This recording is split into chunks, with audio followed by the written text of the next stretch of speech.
operários numa fábrica e eu fui operário na mesma fábrica durante 7 anos.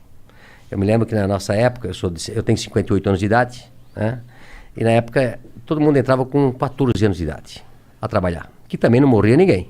Era normal, né? Eu vejo muitos pais reclamando, inclusive donos de negócio, dizem, pô, eu queria botar meu filho a ser garçom, a atender a mesa, mas não pode. Se vier algum fiscal aqui, me multa, né?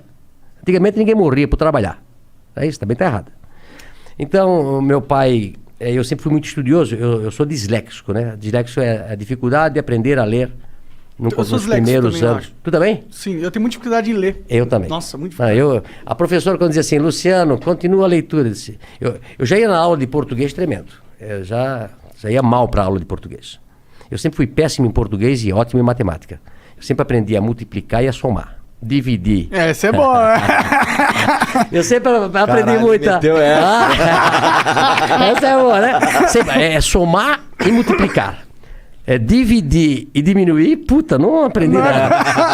Agora, eu era péssimo em português. E não entendia, porque se eu era bom em matemática e não era burro, né? Por que quando eu ia na aula de português, putz, aquilo me passava mal, puta, amanhã tem aula de português.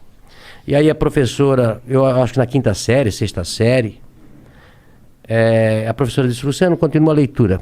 Putz, eu não ia, não. E os outros meus amiguinhos lendo atrasômetro, a burocracia. Puta, começava a gaguejar, o pessoal começava a rir. E aí, eu não entendia. Aí eu pensei, pô, o que eu vou fazer? E eu comecei a estudar em casa. Eu comecei a ler gibi na época, né? Livro, tudo que jornal, tudo. Eu vou tentar aprender a ler para eu não passar vergonha na coisa. E isso foi durante até os 12 anos de idade. Então eu sempre falo, né? Eu aprendi a ler só com 12 anos de idade. Imagina se eu tivesse aprendido com 7 anos, né? Esse era o Bill Gates. Tava melhor ainda, né? Tava melhor ainda. Tá com uma carinha então, assim, quem é disléxico, quem tem filho disléxico, tá? Ele não é burro, ele não é malandro. Ele aprende de maneira diferente, né? Procura um fonoaudiólogo.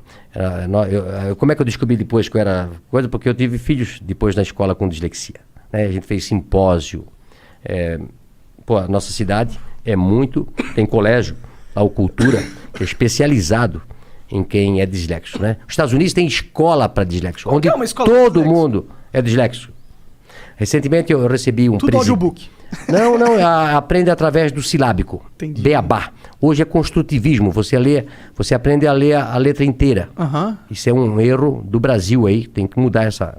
O Brasil é assim, acho que a França é assim, a parte oeste americana é assim, que aprende menos do que o silábico. Pode crer. Tá? Então, aí a gente mandou professores para Curitiba para ensinar meus filhos a ler de maneira... Não, homeschooling não pode, cara. É crime. É crime, homeschooling não pode.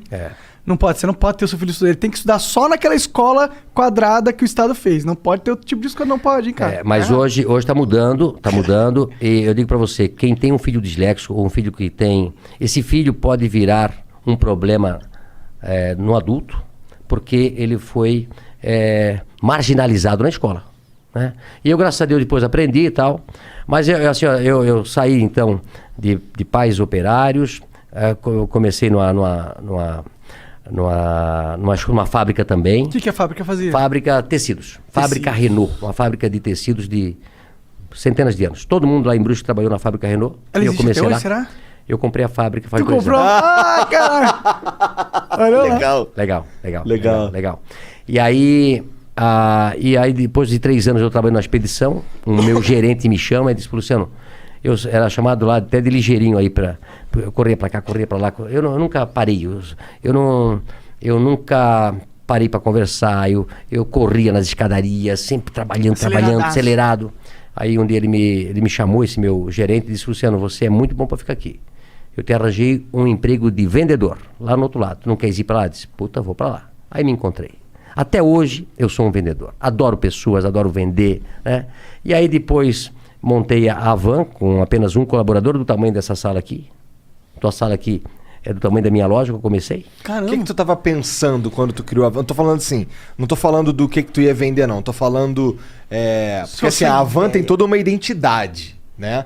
Isso veio depois Não veio nessa primeira loja? Não, a loja num bairro, né? Aliás, antes de começar a van, como eu fui vendedor, eu passei a vender tudo o que se fabricava na loja, na empresa, que era uma empresa de 5 mil colaboradores, grande.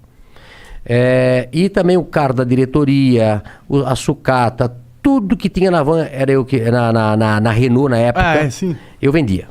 Até achei, eu tô com um diretor que está lançando um livro na semana que vem, tem 80 e poucos anos, e ele conta no livro uma história que aconteceu. Ele tinha um Galaxy, você lembra do Galaxy? Carro? Um carro, Galaxy. Por exemplo, no Brasil tinha 5, 6 carros. Um Galaxy, um Opala, uma Kombi e um Fusca. Pode crer. Certo? Né? E na época, os diretores tinham um Galaxy. Né? E aí, quando ele comprou um outro Galaxy, sobrou um Galaxy lá para vender. E quem chamaram? O Luciano, para vender o Galaxy. Né? E aí, eu sabia que tinha um cara em Brusque que tinha um Galaxy, mas não tinha ar-condicionado. Eu disse, eu vou ganhar 2 vezes aqui.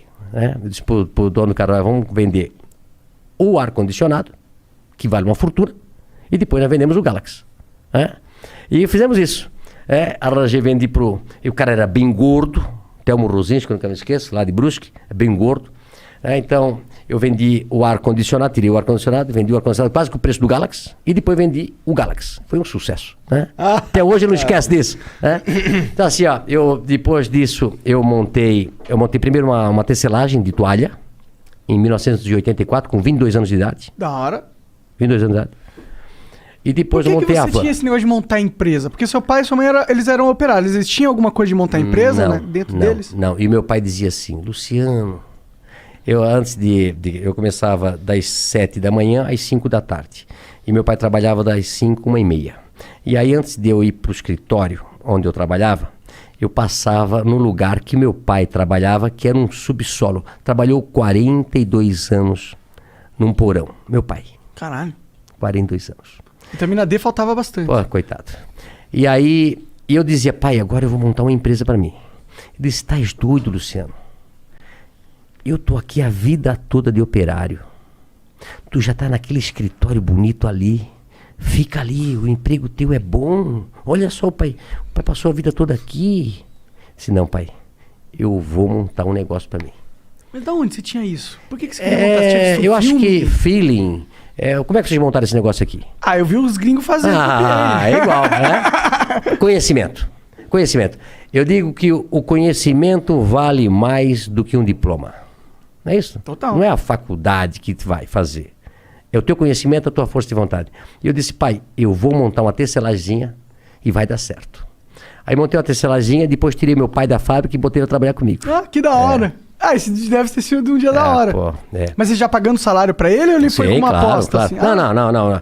Eu fiquei um pouquinho melhorzinho, né? Entendi. Porque no começo, eu até falo hoje sobre ser empresário, né? Eu soube que aqui vocês também, quando começaram, dá prejuízo. Não, porra. 2 anos de prejuízo. Tu começa, não tem hora pra trabalhar, não tem dia pra trabalhar, não paga hora extra pra gente, e muitas vezes dá prejuízo. E muitas vezes você quebra e perde tudo que tinha.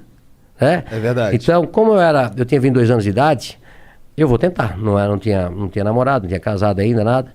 E a tecelagem foi muito bem. Tirei meu pai da fábrica. E aí depois, 2 anos depois, montei a van. 1986, com 24 anos. Eu e Vanderlei. A van. Hang e Vanderlei. Um sócio que eu tive durante 5 anos. Entendi. Mas o que aconteceu com a tecelagem? Ela cresceu? Não, aí a tecelagem trabalhei durante até 90 e pouco, uns 10 anos. Tendo a van junto. Junto, né? Entendeu? E depois eu vendi a tecelagem. Entendi. Quem que era esse seu sócio aí do começo? Vanderlei. Quem que... Era um supervisor de vendas que trabalhava comigo na Renault. Entendi. Aí ficamos 5 anos juntos, separamos, ele tem a empresa dele hoje e a van continuou. Pode crer, ele meio que comprou tua parte, é isso? Não, não, na realidade a gente dividiu, ele fez a Vantex e eu continuei com a Van. Pode crer. O que faz a Vantex? A Vantex vende tecido ainda hoje. Entendi. Pode crer. E aí, como que foi essa primeira loja? Imagino que deve ser legal pra você ter um negócio físico, receber clientes. É diferente da tecelagem que você fazia antes, que é negócio pra empresas, né? A tecelagem você vende pra alguém vender, né? Isso. E também é engraçado o seguinte, olha só. Eu comecei a tecelagem fazendo tecido para roupa de cama. E aí um dia eu fui vender a roupa de cama para um atacadista. Fui eu e meu pai, pobre, Sem dinheiro, precisava vender aqueles paninhos para poder comprar fio. No começo assim, eu tinha um Fiat amarelo ovo, 4 pneus quadrados, não tinha dinheiro para comprar. Na época era câmara de ar, né? Furava o pneu, já gastou todo. Ele solta a cinta, um pneu velho, quando ele está tudo gasto, ele solta a tinta e começa a sair os ferrinhos para fora. É isso? Eu tive carro assim. Um Fiat amarelo, 147. E aí eu fui vender as pecinhas com meu pai. E aí eu cheguei lá nesse lugar e o cara disse, olha, eu pago R$10 essas tuas pecinhas de pano aí. E o preço era 20. Eu disse, pô, mas o meu custo é 20, eu não posso vender por 10. Não, mas é o que eu pago. Tá bom, vendi as pecinhas, precisava de dinheiro. Aí falei pro meu pai, passa esse trabalho todo, tem que comprar fio, tem que fazer o pano, tem que tingir tudo. Aí me custa 20. Eu venho daqui e venho vender por 10. Aí o cara pega por 10 e vende por 100. Eu disse, meu negócio não é fazer tecelagem, meu negócio é botar uma loja. E montei a Van por isso. Tu acredita? Faz sentido. Falou, pô, vou entrar na linha aí, que ganha mais. A Van cresceu com muito mais velocidade, né? E aí de uma loja de um funcionário, comecei com um funcionário, passei 3 anos depois para uma loja de 3 mil metros quadrados, e depois era tanto movimento que a gente fez a primeira Van com a fachada da Casa Branca. Mas, pô, me conta um pouco mais sobre a primeira loja. O que você vendia exatamente nela? Nós montamos a primeira loja e nós vendíamos tecido em metro. Tecido. Tecido em metro. Tecido. Como eu era vendedor de tecido, né? Aí eu montei a loja de tecido. E aí Brusque se tornou um polo de confecção, ainda é hoje. Hoje Santa Catarina é o maior polo têxtil do Brasil, passou São Paulo. O maior produtor têxtil do Brasil é Santa Catarina. Não. E nós, lá na época, em 86, montei um atacado para vender para confecções, que começaram a vir ônibus para nossa região para comprar. Por isso que eram vários ônibus. Isso. Entendi. E aí a gente começou a vender tecido naquela lojinha, aí montou a loja de 3 mil metros, depois montamos uma loja... Essa de 3 mil metros era o quê? Só tecido também? Só tecido também. Aí depois comecei com cama, mesa e banho. Aí fiz a loja de 8 mil, aí quebrou uma empresa próxima, a gente comprou. Aí quebrou depois um shopping e hoje nós temos 55 mil metros quadrados. É a maior loja do Brasil. Talvez a maior loja da América Latina. Que da hora. Tem 3 salas de cinema, 2 praças de alimentação. Nossa, é um shopping. É um shopping, literalmente. Só que você compra tudo num só lugar, né? Como vocês conhecem lá de Curitiba. Quando que deu esse pulo de tecido pra ter tudo, móvel, talher, roupa? Isso foi aumentando a loja, a gente foi escutando os clientes, aí começamos a botar cama, mesa e banho, aí começamos a botar tapete, aí depois... olha só como é que as coisas. Aí começa a namorar com a Andréia, aí foi passando os anos, ela vai ficar louca comigo que eu vou falar. Vai, eu quero ouvir agora. Aí ela Como chegou... É teu nome, cara? Lucas. É a cara do Lucas. A cara do Lucas. Caralho. Aí um dia a André disse, olha, já estás me enganando aí faz 6 anos. Tem que casar. Eu disse, não tenho tempo. Não tenho tempo. Tem que trabalhar 24 horas por dia. É uma loucura. Eu atendia 150 horas por dia. É uma loucura, Tu tava lá na frente, na loja direto. Não, direto. Eu ia dormir 1, 2, 3 horas da madrugada, porque eu importava muito na época da Coreia e tal, e lá é o inverso. Sim. Né? Então eu ia dormir muito tarde, e no dia seguinte acordava cedo, e não conseguia, sábado, domingo, feriado. Aí eu disse, não, mas tem que casar. Eu pensei, sempre vou casar no inverno, para se fazer uma festa, é frio, né? Não vou casar no verão. E foi a dar um jeito de nós casar em dezembro. Que é verão. Verão pra cacete.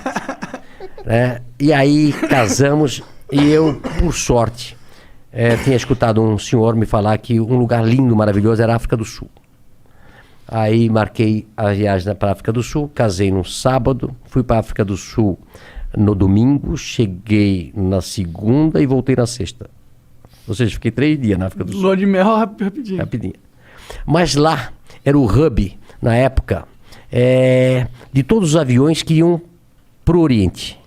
Para Coreia, para Taiwan, para Hong Kong, para China. Isso em 2005. 95. Vai fazer 26 anos de casado. Aí eu comecei a conversar com um, conversar com outro, eles falando loucos, dizendo quanto custavam os produtos lá. Centavos. Eu disse, não é possível. Liguei para Brusque e eu estava sentado lá no coisa. Se marca uma reunião para segunda-feira às 8 horas da manhã que arranjei um outro negócio. Ou seja, o casamento foi um ótimo negócio. Eu digo isso pra ela, fica louca. Que bom, Até na hora de casar eu arranjei um negócio. Isso daí foi quando. Esse negócio era conversando com os caras lá. Porque eles tinham os com as fornecedores pessoas que. lá. Os aviões chegavam do mundo, paravam na África do Sul, fazia o transbordo, ficava esperando outro avião e iam pra lá. Aí eu disse, eu cheguei e avisei pro pessoal, já disse, olha, prepara uma reunião, segunda-feira, eu vou fazer uma loja de importados. Avan, o Paraguai é aqui, né? Isso era dezembro. Dezembro eu fui pro Paraguai, via mais ou menos o que eles vendiam lá. Janeiro já fui para Las Vegas, tem uma feira de importado, tinha lá. E no ano seguinte já fui no mês seguinte já fui para China, para tudo quanto é lugar. E aí começamos a importar produtos importados na época, que o dólar estava muito defasado. Mas foi um sucesso quando a gente abriu. Então eu incorporei todos esses produtos aí que se vê hoje. Foi nessa época aí. Entendi, foi do caraca, o cara tirou do casamento a Havan moderna. Tá aí. Mas tu sabe de uma coisa? O Brasil, eu tenho falado bastante isso, e falo isso para os meus compradores, que nós só devemos importar aquilo que for 30%, 40% mais barato lá fora. Tentar comprar tudo que for possível no Brasil. Nós temos que gerar emprego no Brasil. E sabe por que a gente não gera mais emprego no Brasil? Tem algumas... Por causa dos impostos. Né? Bom, nós temos a maior carga tributária do mundo. O Brasil, na década de 80, de 70, exportava tudo. Exportava louça, exportava toda a indústria nacional, exportava para o mundo todo. E por que nós fomos perdendo competitividade? Lá atrás, a carga tributária era 18, 20, 22, 24. E hoje chega a quase 50% de tudo que a gente produz. Sim. Ou seja, tudo no Brasil é muito caro. E aí os outros